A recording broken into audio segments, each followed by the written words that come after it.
మరోసారి ప్రేమ సందేశం కార్యక్రమం చూస్తున్న మీ అందరికీ ప్రభు అయిన యేసుక్రీస్తు నామములో శుభాకాంక్షలు తెలియజేస్తా ఉన్నా.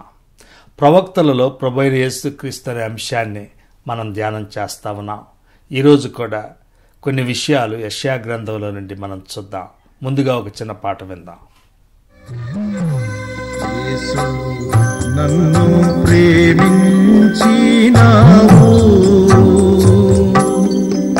పాపినైనా నన్ను ప్రేమించినావు.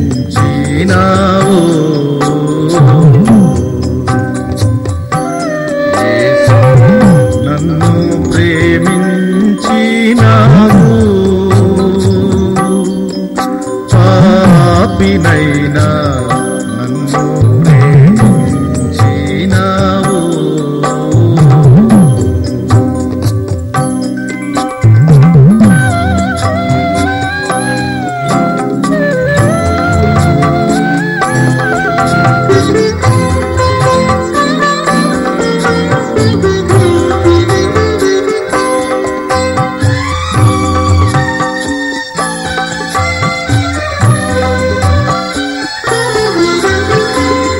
నన్ను ప్రేమింప మానవ రూపమెత్తి దానముగా జీవము సిల్వపై,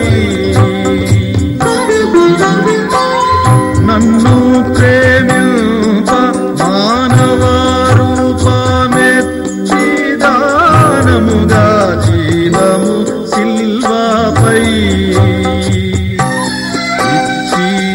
కన్నా తల్లిదండ్రుల అన్నాదమ్ముల ప్రేమ కన్నా మించిన ప్రేమతో యేసు నన్ను ప్రేమించినావు, పాపినైనా నన్ను ప్రేమించినావు.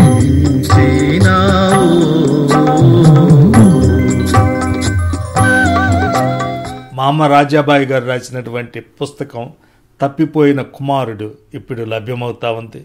మీకు సమీపంలో ఉన్నటువంటి క్రిస్టియన్ ట్రూత్ బుక్ రూమ్కి వెళ్ళి ఈ పుస్తకాన్ని కొని చదవాలని నేను మీకు తెలియజేస్తా ఉన్నాను. ఆమె యొక్క ఆరోగ్యం గురించి కూడా మీరు ప్రత్యేకంగా ప్రార్థన చేయండి. ఈరోజు కొద్దిసేపు ప్రార్థనలో గడిపి మన యొక్క వాక్యాన్ని మనం ప్రారంభిద్దాం. మహాప్రేమ కలిగిన పరలోకపు తండ్రి, కృప కలిగిన మా రక్షక, మరోసారి నీ ఘనమైన నామమునకు వందనములు స్తుతులు చెల్లిస్తూ ఉన్నాం. మా దినాల్లో మరొక దినాన్ని మీరు అనుగ్రహించినందుకై నీకు వందనాలు స్తుతులు చెల్లిస్తూ ఉన్నాం. ఈ రోజున ముఖ్యముగా అనారోగ్యంతో బాధపడుతున్నటువంటి సోదరి సోదరులను జ్ఞాపకం చేసుకుంటా ఉన్నాము. వారిని మీరు ఆదరించండి. వారికి వారి యొక్క నొప్పులో మీరు ఉపశమనం దయచేయండి. వారిని మీ యొక్క చేతితో మీరు స్వస్థపరచండి, వారిని ఆదరించండి. వారికి కావలసినటువంటి ఆర్థిక వనరులను మీరు దయచేయండి. అదేవిధంగా ఇతరత్ర సమస్యలతో బాధపడుతున్న వారిని కూడా మీ సన్నిధిలో మేము జ్ఞాపకం చేసుకుంటా ఉన్నాం. మీ యొక్క వాక్యం చేత వారిని ఆదరించవలసిందిగా ప్రార్థన చేస్తా ఉన్నాం. ఈరోజు వాక్యాన్ని మా కొరకు మీరు దీవించవలసిందిగా ప్రార్థన చేస్తా ఉన్నాం. మా ప్రభువును రక్షకుడైన యేసుక్రీస్తు నామములో ఈ ప్రార్థన అడిగి వేడుకొంచున్నాము తండ్రి, ఆమేన్. ఈరోజు యెషయా గ్రంథం 36వ అధ్యాయంలో నుండి కొన్ని వచనాలతో మనం ప్రారంభిద్దాం. హిజ్కియా రాజు యొక్క 14వ సంవత్సరమున అష్షూరు రాజు అయిన సన్హెరీబు యోధా దేశములోని ప్రాకారము గల పట్టణములన్నిటి మీదికి వచ్చి వాటిని పట్టుకొనెను. అంతటా అష్షూరు రాజు రబ్షాకేను లాకీషు పట్టణము నుండి యెరూషలేము నందున్న రాజైన హిజ్కియా మీదికి బహు గొప్ప సేనతో పంపెను. యోధా దేశానికి హిజ్కియా రాజుగా ఉన్నప్పుడు అష్షూరు వారు ఒక గొప్ప సైన్యంతో వారి మీద దాడి చేశారు. ఆ రోజుల్లో అష్షూరు గొప్ప సామ్రాజ్యం, యోధా దేశం ఏమో చిన్న దేశం. ఈరోజు అమెరికా దేశం ఆఫ్ఘనిస్తాన్ మీదకి వెళ్తే ఆఫ్ఘనిస్తాన్ గెలిచే అవకాశం ఉందా? అమెరికా సైనిక శక్తి ముందు ఆఫ్ఘనిస్తాన్ గెలిచే అవకాశం లేదు. ఆ రోజుల్లో అష్షూరు సామ్రాజ్యం అమెరికా లాంటిది. యోధా దేశమేమో అది చాలా చిన్న దేశం. అష్షూరుని ఓడించే శక్తి యోధా దేశానికి లేదు. అష్షూరు రాజు గొప్ప శానతో హిజ్కియా మీదకి వెళ్ళాడు. 2వ దినవృత్తాంతాలు 32లో మీరు చూడండి. రాజు ఇట్టి నమ్మకమైన చర్య చూపిన తరువాత అష్షూరు రాజైన సన్హెరీబు వచ్చి యూదా దేశములో చొరబడి ప్రాకారపురముల ఎదుట దిగి వాటిని లోబరుచుకొన జూచెను. సన్హెరీబు దండెత్తి వచ్చి యెరూషలేము మీద యుద్ధము చేయనుద్దేశించి ఉన్నాడని హిజ్కియా చూచి పట్టణము బయటనున్న ఓటల నీళ్లను అడ్డవలెనని తలచి తన అధిపతులతోనూ పరాక్రమశాలులతోనూ యోచన చేయగా వారతనికి సహాయము చేసిరి. హిజ్కియా యెరూషలేమును పటిష్టం చేశాడు, దాని ప్రాకారాలను పెద్దవి చేశాడు. యెషయా ఆ సమయములో హిజ్కియాకు దేవుని ప్రవచనం తెలియచేశాడు. హిజ్కియా దగ్గరికి వెళ్ళి, హిజ్కియా, అష్షూరు రాజు సన్హెరీబును చూసి నువ్వు భయపడవద్దు, నీ మీద అతడు గెలవలేడు, అతడు తన దేశానికి వెళ్ళిపోతాడు, అక్కడ అతడు చంపబడతాడు అని ప్రవచించాడు. ఆ సమయంలో అష్షూరు రాజు హిజ్కియా మీద మరింత ఒత్తిడి పెంచాడు. హిజ్కియా, నీ దేవుని మీద ఆశలు పెట్టుకోవద్దు, మేము అన్ని దేశాలను సర్వనాశనం చేశాం, అన్ని సైన్యాలను హతమార్చాం, మా చేతుల్లో నుండి నిన్ను విడిపించడం యెహోవా దేవుని వల్ల అయ్యే పని కాదు, మాకు లొంగిపో అని ఉత్తరం రాశాడు. హిజ్కియా ఆ ఉత్తరం చూసి గజగజ వణికిపోయాడు. ఆ ఉత్తరం చూసి బట్టలు చింపుకున్నాడు. ఆ ఉత్తరం తీసుకొని దేవుని సన్నిధిలోకి వెళ్ళాడు. దేవుని సన్నిధిలో ఆ ఉత్తరం పరిచి ప్రార్థన చేశాడు. ఎంత చక్కటి మాదిరో మీరు చూడండి. ఈ రోజున ఏ సమస్య మిమ్మల్ని పీడిస్తుందో నాకు తెలియదు. అయితే హిజ్కియా లాగా ఆ సమస్యను మీరు దేవుని సన్నిధిలో పరచండి. ఆ సమస్యను దేవుని సన్నిధిలో విప్పండి, ప్రార్థన చేయండి.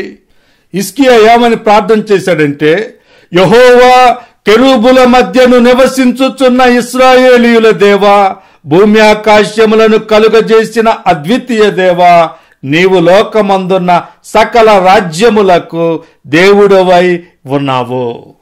హిజ్కియా ఏం చేశాడంటే, నా సమస్య ఎంత గొప్పది అని ఆలోచించకుండా దేవుడు ఎంత గొప్పవాడు అని ధ్యానించాడు.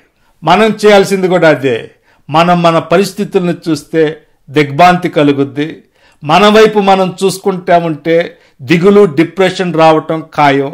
అయితే దేవుని వైపు చూస్తే మనకు ఆనందం, శక్తి కలుగుతాయి. మనం మన సమస్యల వెలుగులో దేవుని వైపు చూడకూడదు, దేవుని వెలుగులో సమస్యలను చూడాల్సి ఉంది. హిజ్కియా చేసింది అదే. దేవా, నువ్వు భూమి ఆకాశములను సృష్టించిన దేవుడివి. అష్షూరు రాజు గొప్ప సామ్రాజ్యానికి అధినేత. అయితే అతని చేతిలో నుండి మమ్మల్ని రక్షించటం నీకు చాలా చిన్న పని అని ప్రార్థన చేశాడు. దేవుడు హిజ్కియా ప్రార్థన విన్నాడు. యెషయా ద్వారా తన చిత్తాన్ని తెలియచేశాడు. 22వ వచనంలో మీరు చూడండి.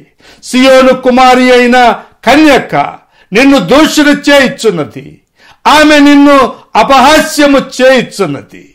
సియోను కుమారి మీద దాడి చేయాలని అష్షూరు రాజు వస్తా ఉన్నాడు. అయితే అతని చేతిలో నుండి నేను ఆమెను విడిపిస్తాను. నా నిమిత్తము, నా సేవకుడైన దావీదు నిమిత్తము నేను ఆ పట్టణమును కాపాడి రక్షిస్తానని దేవుడు తెలియజేస్తా ఉన్నాడు. దేవుడు ఒక దేవదూతను పంపాడు. ఆ దేవదూత అష్షూరు సైన్యములో 185,000 మందిని హతమార్చాడు. యెరూషలేము మీదకు ఒక్క బాణాన్ని కూడా ప్రయోగించకుండానే అష్షూరు రాజు తన దేశానికి తిరిగి వెళ్ళిపోవలసి వచ్చింది. దేవుడు గొప్ప విజయాన్ని హిజ్కియాకి, యూదా దేశానికి అనుగ్రహించాడు. హిజ్కియా చేసిన ప్రార్థన ఫలించింది. హిజ్కియా 2 పనులు చేశాడు. యెరూషలేమును పటిష్టం చేశాడు, ప్రార్థన చేశాడు. Human responsibility, God's sovereignty. మన బాధ్యత, దేవుని సార్వత్రికత. ఈ 2 ముఖ్యమే. చాలా మంది క్రైస్తవులకి ఇవి అర్థం కావటం లేదు. అనారోగ్యంతో ఉంటే ప్రార్థన చేసుకోవాలి, మందులు కూడా వేసుకోవాలి, డాక్టర్ల చేత పరీక్షలు కూడా చేయించుకోవాలి. ప్రార్థన చాలు, మందులు వేసుకోను అని చెప్పి చాలామంది క్రైస్తవులు ప్రాణాల మీదకి తెచ్చుకుంటా ఉన్నారు. ప్రతి ఒక్కరూ సంవత్సరానికి ఒకసారైనా డాక్టర్ దగ్గరికి వెళ్ళి వైద్య పరీక్షలు చేయించుకుంటే మంచిది. విద్యార్థులు కూడా అంతే. విద్యార్థులు బాగా చదువుకోవాలి, ప్రార్థన కూడా చేసుకోవాలి. ప్రార్థన చేయాలి, కష్టపడి చదువుకోవాలి. కారు డ్రైవ్ చేస్తున్నప్పుడు ప్రార్థన చేసుకొని బయలుదేరాలి, జాగ్రత్తగా డ్రైవ్ చేయాలి. ప్రార్థన చేసుకున్నాను చాలే అని అజాగ్రత్తగా మనం కారు డ్రైవ్ చేయకూడదు. ప్రార్థన చేయాలి, పని చేయాలి, ఉద్యోగం చేయాలి. ప్రార్థన చేస్తున్నాను చాలే, దేవుడు నన్ను పోషిస్తాడు అని ఏ పని చేయకుండా కూర్చుంటానో అనుకోకూడదు. పని చేయాలి, ప్రార్థన చేయాలి. ఎందుకు చెబుతున్నానంటే దేవుడు నన్ను పోషిస్తాడు, ప్రార్థన చేస్తే చాలు అని చెప్పి కొంతమంది పని పాట లేకుండా తిరుగుతా ఉన్నారు. అది బైబిల్ పద్ధతి కాదు. 2 పట్టాలు ఉంటేనే రైలు బండి వెళ్ళగలుగుద్ది. Human responsibility, God's sovereignty. మానవ బాధ్యత, దేవుని సార్వత్రికత. ఈ రెండు రైలు పట్టాల్లాగా వెళ్తా ఉంటాయి. సువార్త కూడా అంతే. రక్షించేది దేవుడే అయినప్పటికీ సువార్త చెప్పాల్సినటువంటి బాధ్యత మాత్రం మందే.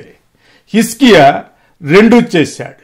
యెరూషలేమును పటిష్టం చేశాడు, ప్రార్థన చేశాడు. హిజ్కియాకు మరో విపత్తు కలిగింది. యెషయా ఆయన దగ్గరకు వెళ్ళాడు. హిజ్కియా, నువ్వు త్వరలో చనిపోతావు, నీ ఇల్లు చక్క పెట్టుకో. ఆ వార్త హిజ్కియా మీద పిడుగుపాటులా పడింది. తీవ్రమైనటువంటి షాక్కు గురయ్యాడు.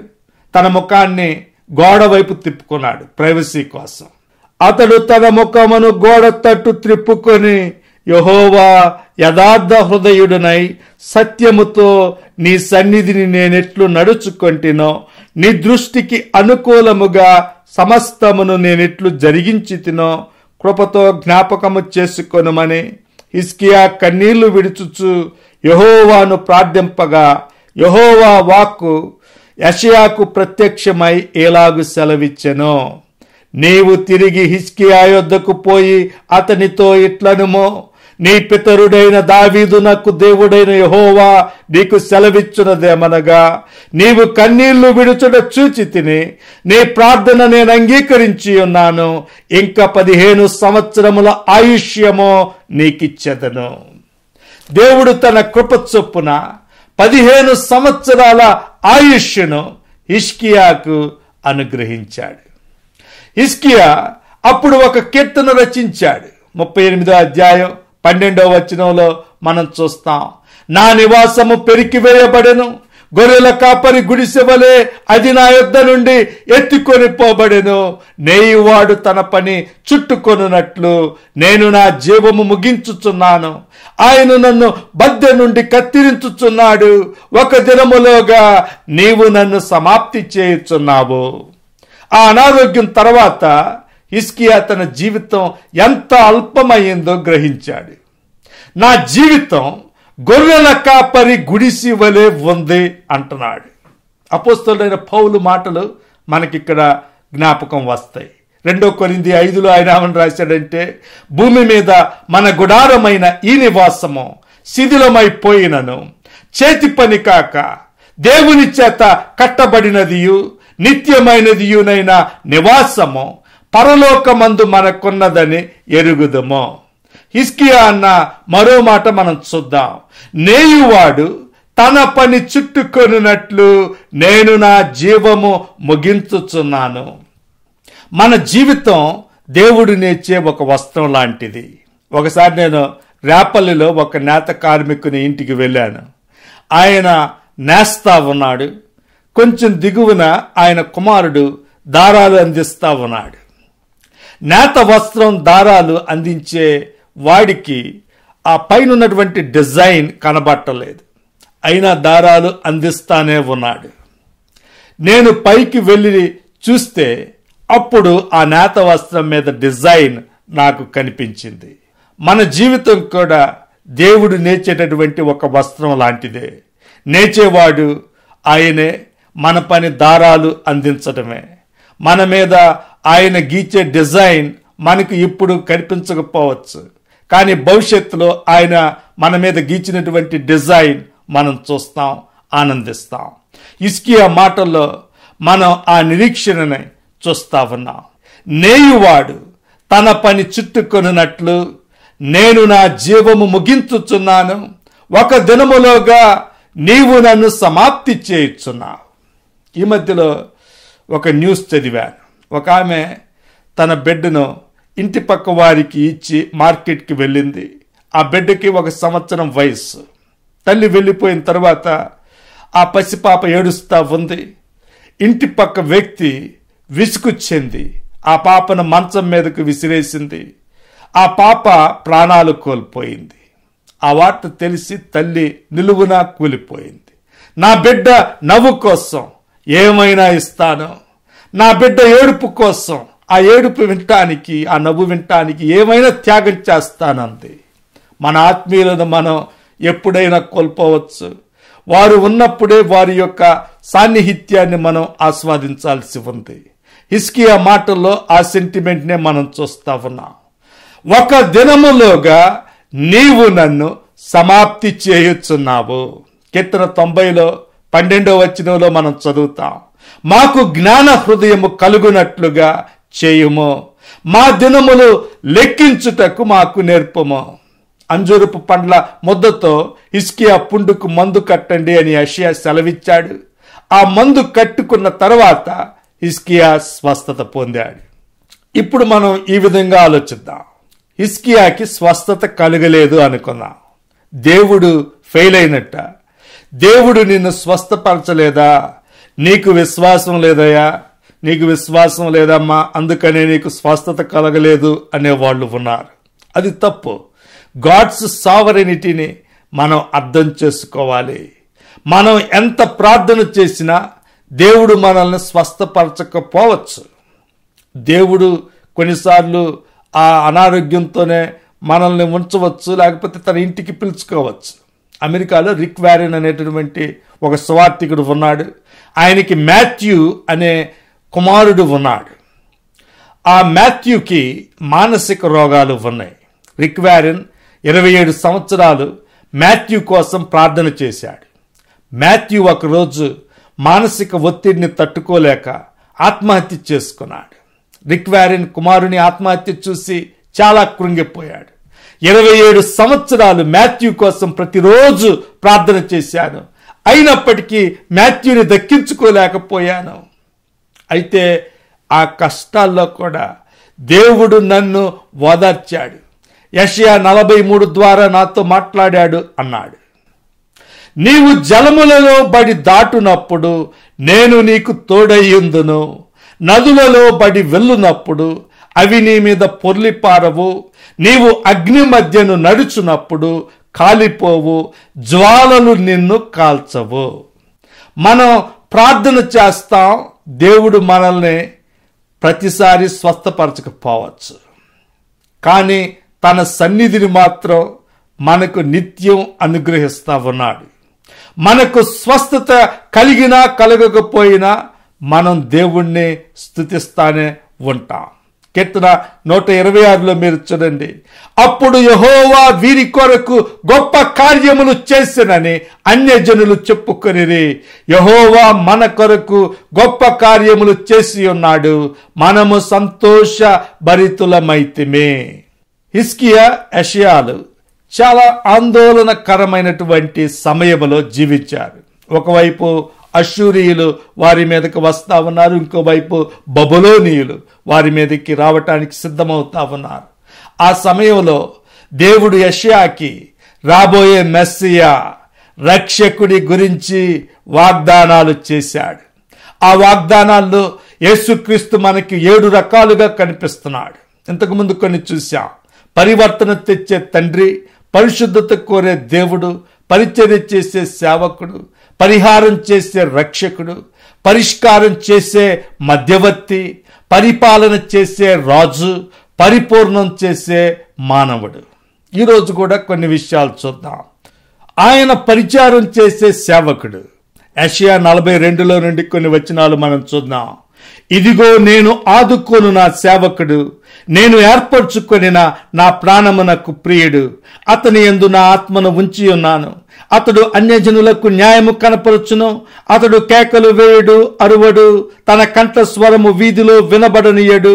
నలిగిన రెల్లును అతడు విరువడు, మకమకలాడుచున్న జనపనార వత్తిని ఆర్పడు. అతడు సత్యమును అనుసరించి న్యాయము కనుపరచును. భూలోకమున న్యాయము స్థాపించు వరకు అతడు మందగలడు, నలుగుడు, పడడు. ద్వీపములు అతని బోధ కొరకు కనిపెట్టును. ఆకాశములను సృజించి వాటిని విశాలపరిచి భూమిని అందులో పుట్టిన సమస్తమును పరిచి దాని మీదనున్న జనులకు ప్రాణమును దానిలో నడుచు వారికి జీవాత్మను ఇచ్చుచున్న దేవుడైన యెహోవా ఎలాగు సెలవిచ్చుచున్నాడు.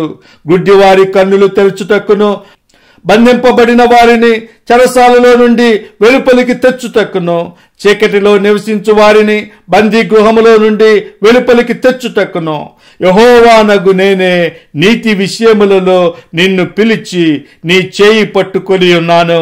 నిన్ను కాపాడి ప్రజల కొరకు నిబంధనగాను అన్యజనులకు వెలుగుగాను నిన్ను నియమించి ఉన్నాను. ఆ మొదటి వచనంలో మాట మీరు చూడండి.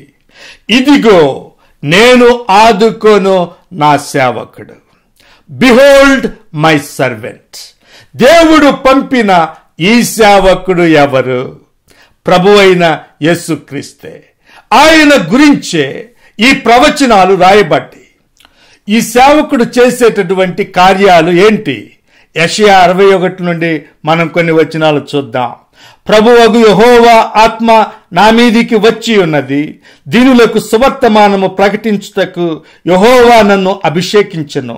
నలిగిన హృదయము గల వారిని దృఢపరచుటకును, చెరలోనున్న వారికి విడుదలను, బంధింపబడిన వారికి విముక్తిని ప్రకటించుటకును, యెహోవా హితవత్సరమును మన దేవుని ప్రతిదండన దినమును ప్రకటించుటకును, దుఃఖాక్రాంతులందరినీ ఓదార్చుటకును, సియోనులో దుఃఖించు వారికి ఉల్లాస వస్త్రములు ధరింపజేయుటకును, బూడిదకు ప్రతిగా పూదండను, దుఃఖమునకు ప్రతిగా ఆనంద తైలమును, భారభరితమైన ఆత్మకు ప్రతిగా స్తుతి వస్త్రమును వారికిచ్చుటకును ఆయన నన్ను పంపి ఉన్నాడు.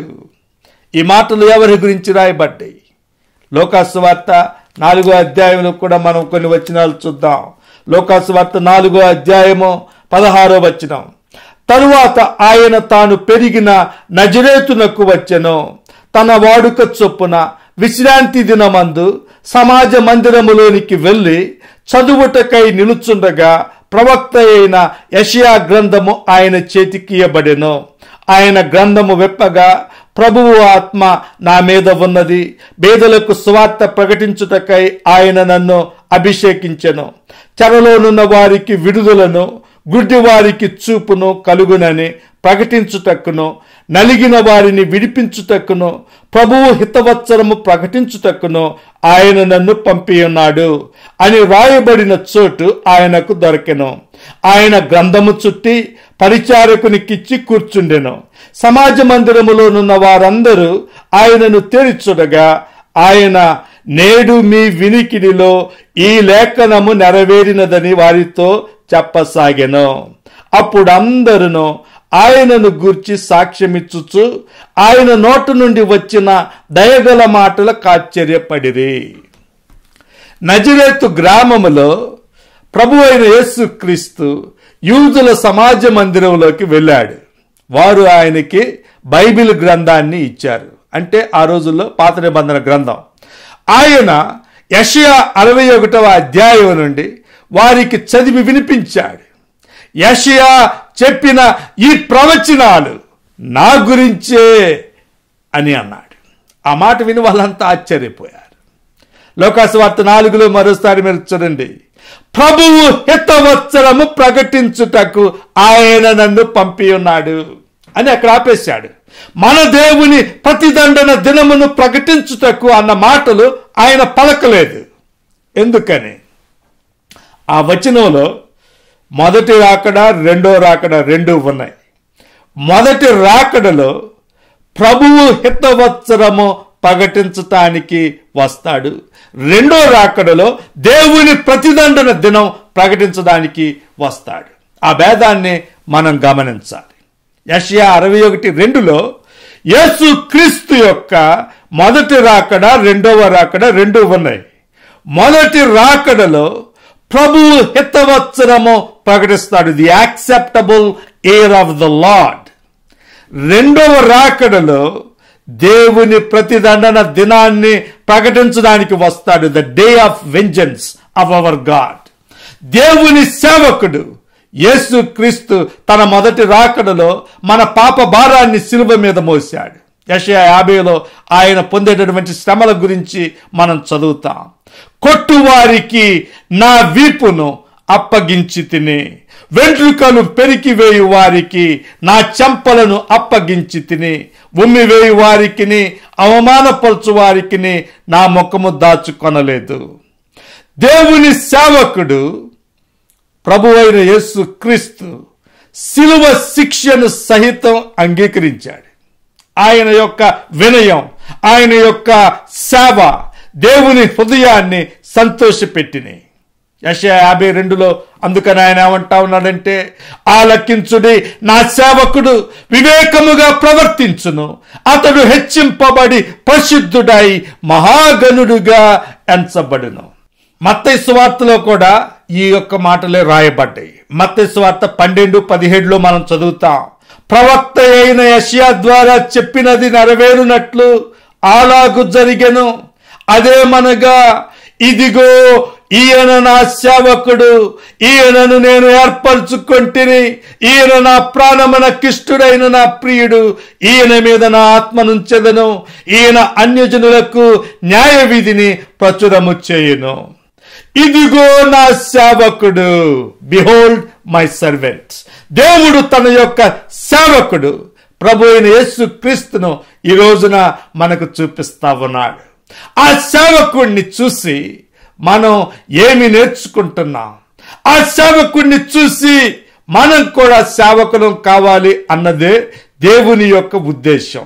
ఒక ఆయన హాస్పిటల్కి ఫోన్ చేశాడు, డాక్టర్, నా భార్యకి పక్షవాతం వచ్చింది, చాలా జ్వరంగా ఉంది, హాస్పిటల్కి కూడా తీసుకురాలేం, చాలా జ్వరంతో బాధపడతా ఉంది, ఒక డాక్టర్ని మాకు పంపించండి. ఒక్క డాక్టర్ కూడా వాళ్ళ ఇంటికి వెళ్ళటానికి ఇష్టపడలేదు. అప్పుడు నేనేం చేశానంటే, మనం సేవకులం అందుకనే వెళ్ళాలి అని వాళ్ళ ఇంటికి వెళ్ళాను, ఆమెకి మందులు రాశాను.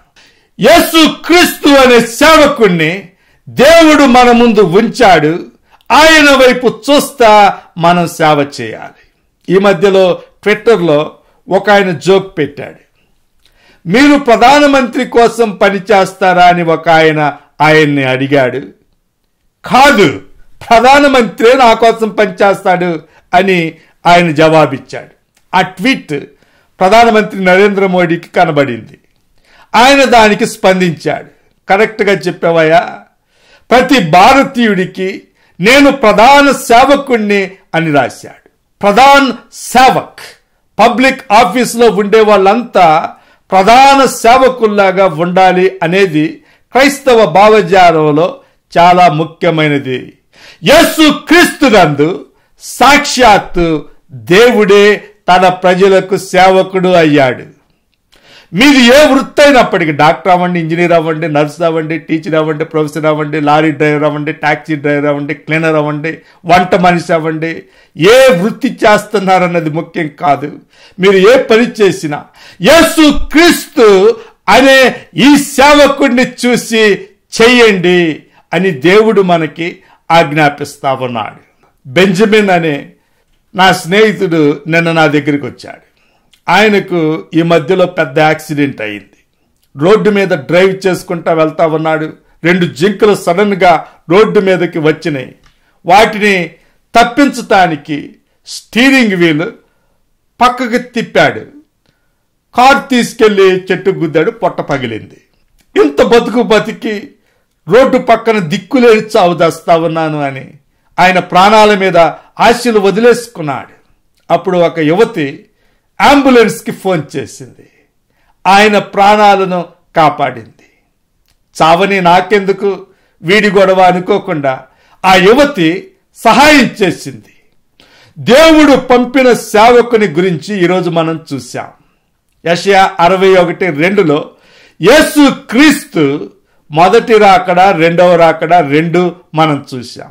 మొదటి రాకడలో ప్రభువు హితవచనం ప్రకటిస్తాడు, the acceptable year of the Lord. రెండవ రాకడలో దేవుని ప్రతిదండన దినాన్ని ప్రకటించడానికి ఆయన వస్తాడు, the day of vengeance of our God. మొదటి రాకడలో మన కోసం ప్రాణం పెట్టి మనల్ని రక్షించడానికి వచ్చిన సేవకుడుగా ఆయన మనకు కనిపిస్తా ఉన్నాడు. ఆయన యందు విశ్వాసం ఉంచాల్సిందిగా మేము మిమ్మల్ని కోరుతా ఉన్నాం. అదే నేటి మా యొక్క ప్రేమ సందేశం. ప్రేమ సందేశం కార్యక్రమాన్ని తెలుగు, ఇంగ్లీష్ భాషల్లో ఈ రోజున లక్షలాది మందికి సువార్త ప్రకటిస్తా ఉన్నాం. మీరు కూడా ఈ యొక్క ప్రోగ్రామ్ని స్పాన్సర్ చేయవలసిందిగా మీకు మనవి చేస్తా ఉన్నాం.